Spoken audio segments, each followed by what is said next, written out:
تھوڑا سا آپ کی پیدائش کو بیان کرتا ہوں، چونکہ 12 ربیع الاول کو آپ تشریف لے، جمہور کا قول 12 ربیع الاول، اور بھی اقوال ہیں، لیکن یعنی جمہور علماء، تمام دنیا کے اکثر علماء 12 ربیع الاول ہی کو آپ کا مولد قرار دیتے ہیں۔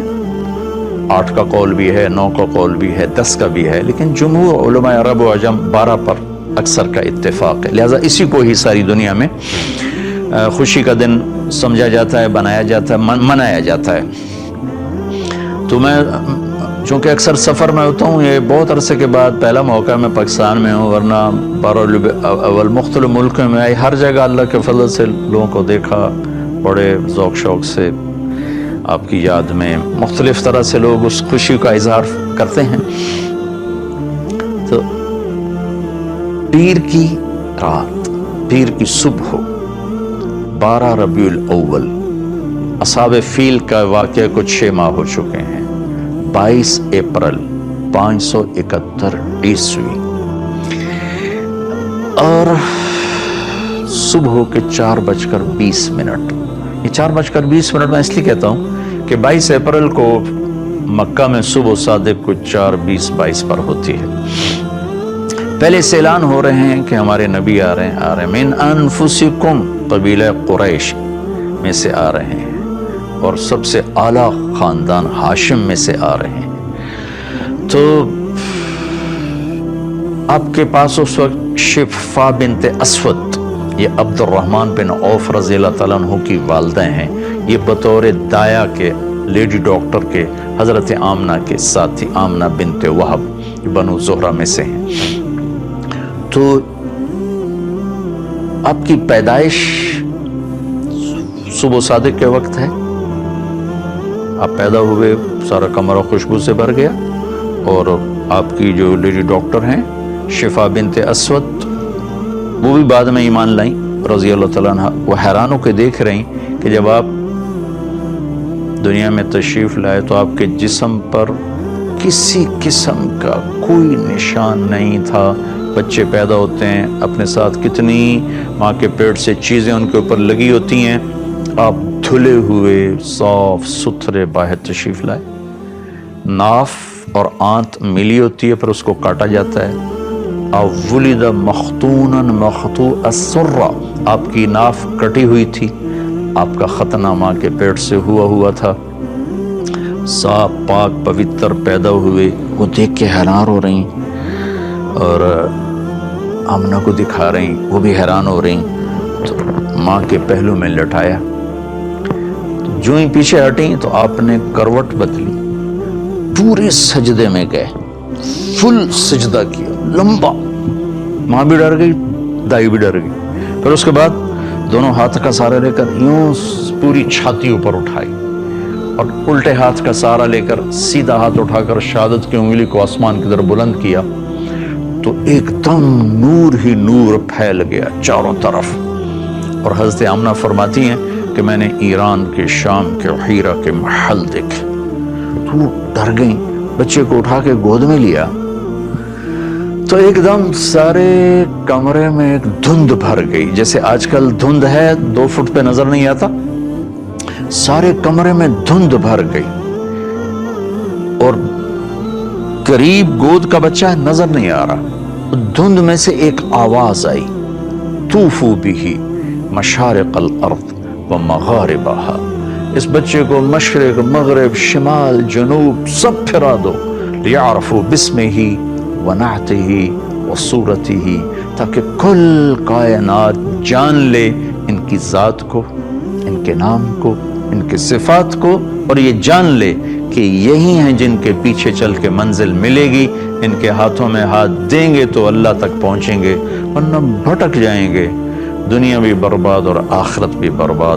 وآتوہ خلق آدم، انہیں آدم کے اخلاق دو، ومعرفت شیث، اور شیث کی معرفت دو، وشجاعت نوح، اور نوح کی معرفت دو، وخلت ابراہیم، ابراہیم کی دوستی دو، واستسلام اسماعیل، اسماعیل کی قربانی دو، وفصاحت صالح، صالح کی فصاحت دو، وحکمت لوط، اور لوط کی حکمت دو، وبشرا ورضا اسحاق، اسحاق کی رضا دو، و بشرا یعقوب، اور یعقوب کی بشارت دو، و جمال یوسف، یوسف کا خوبصورت حسن و جمال دو، و شدت موسیٰ، یوسف کا جمال دو، موسیٰ کا جلال دو، و طاعت یونس، یونس کی طاعت دو، و لحن داود، داود کی شیریں زبان دو، و قلب ایوب، ایوب کا دل دو، و عصمت یحییٰ، اور یحییٰ کی پاک دامنی دو، و زہد عیسیٰ،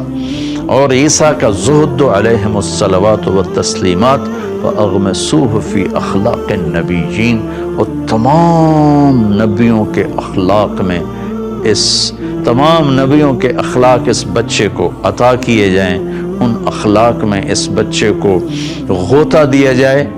یہ آواز آئی اور ایک دم بادل چھٹا، تو حضرت آمنہ فرماتی میں نے دیکھا میرے بچے کا چہرہ 14ویں رات کی چاند کی طرح چمک رہا تھا، یہ آپ کی آمد ہے۔ زمین آسمان میں غلغلہ مچا ہوا تھا، ایک سمندر کی مچھلیوں نے دوسرے سمندر کی مچھلیوں کو جا کے مبارک دی، ساری دنیا کے بت زمین پر گر گئے۔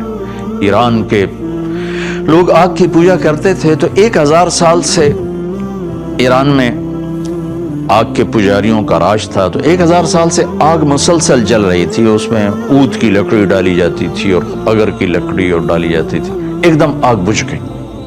ایران کے بادشاہ نوشیروان نے محل بنایا تھا قصر ابیض، اور وہ اتنا مضبوط محل تھا کہ عباسی دور میں ابو جعفر منصور نے توڑنا چاہا تو توڑ نہیں سکا، اتنی مشکل پیش آئی اس کو توڑنے میں۔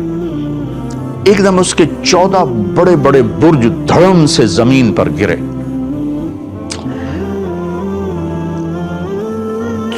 اور مکے میں ایک یہودی آیا ہوا تھا تجارت کے لیے، اس نے صبح صبح شور مچایا، اوئے آج کسی قریشی کا بیٹا پیدا ہوا ہے؟ کہاں؟ فلاں کا بیٹا پیدا ہوا ہے۔ کوس کباب زندہ؟ کہاں زندہ؟ کہ نہیں، کوئی ایسا بچہ بتاؤ جو یتیم پیدا ہو۔ کہاں؟ عبد المطلب کا پوتا۔ کہا مجھے دکھاؤ۔ تو جب آپ کو لایا، آپ کے چہرے پہ نظر پڑی، تو اس نے پیچھے کمر سے کپڑا ہٹا کے دیکھا تو مہر نبوت، تو اس کی چیخ نکلی، ویل لبنی اسرائیل، ہلاک ہو گئے بنو اسرائیل، لقد خرجت النبوۃ منہا، آج نبوت اسرائیل کی اولاد سے نکل گئی، بنو اسرائیل سے نکل گئی۔ لقد رحتم بہا یا معشر قریش، اے قریش تمہیں مبارک ہو، یہ نبوت تمہارے گھر میں آ گئی۔ کائنات میں غلغلہ مچ گیا، سمندر کی مچھلیاں مبارک دے رہی۔ ایران کا بادشاہ پریشان ہو گیا، اس نے اور اس کے وہ پجاری نے آ کر کہا جی آگ بجھ گئی، ادھر 14 برج گر گئے۔ یہ کیا ہوا؟ تو اس نے ہیرا کے بادشاہ کو پیغام بھیجا کہ کوئی آسمانی کتابوں کا عالم بھیجو، تو انہوں نے ہیرا کے پادری، عیسائی پادری عبد المسیح کو بھیجا۔ اس نے بات سنی، کہا جی میرا علم اتنا نہیں، میرا ایک ماموں ہے شام میں رہتا ہے، میں اس سے پوچھتا ہوں۔ اس کا نام تھا سطیع۔ شام پہنچے، وہ اس وقت نزع کی حالت میں تھی، تو انہوں نے اس کو ہلا کر وہ کہ سطیع میں آپ کا بھانجا عبد المسیح آیا ہوں۔ ان کی آنکھ کھلی، دیکھا، ان کے بتائے بغیر فرمایا ہاں تو اس لیے آیا ہے جئت تسأل عن خمود النیران وارتجاس الایوان، تو یہ پوچھنے آیا ہے نا کہ وہ 1000 سالہ آگ بجھ گئی اور وہ 14 برج گر گئے؟ کہاں؟ ہاں یہی پوچھنے آیا ہوں۔